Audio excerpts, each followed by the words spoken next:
Like a Hellcat.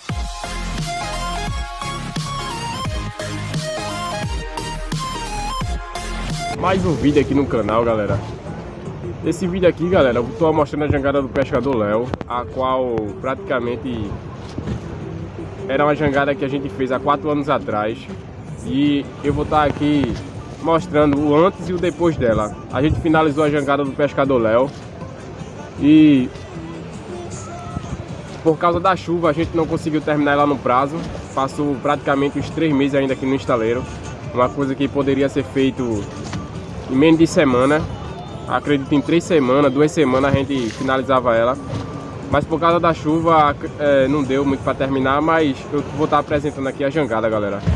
A jangada aí do pescador Léo. Se gostou aí de como ficou a jangada, deixa o gostei aí. Deixa o like aí, se inscreve aí no canal para dar aquela fortalecida. Só temos a agradecer aí a cada um aí. E vamos pro vídeo.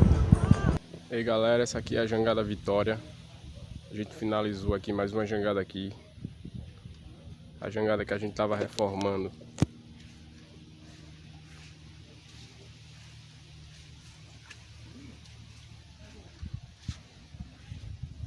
A jangada do pescador Léo. A gente tava reformando aí. Passou aqui do estaleiro aqui uns 3 meses. A chuva também não ajudava. Choveu muito aqui. Aí não deu para terminar ela. Mas agora a gente finalizou aqui. Tava abrindo um letreiro aqui. Foi finalizado o letreiro também. Ilha de Itamaracá.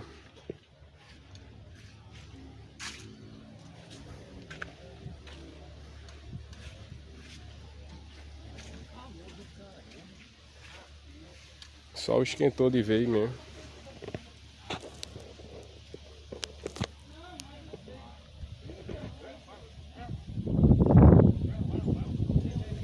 É isso aí, galera. Se gostou do vídeo aí, ó, de como ficou a jangada aí, ó,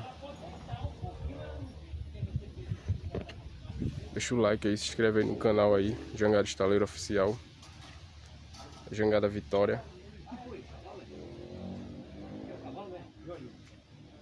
pra dar aquela fortalecida aí no canal. Foi meio que corrido aqui a construção aqui dessa jangada aqui, a reforma no caso, né, dessa jangada. Mas a gente finalizou ela. Amanhã a gente vai estar colocando ela dentro d'água.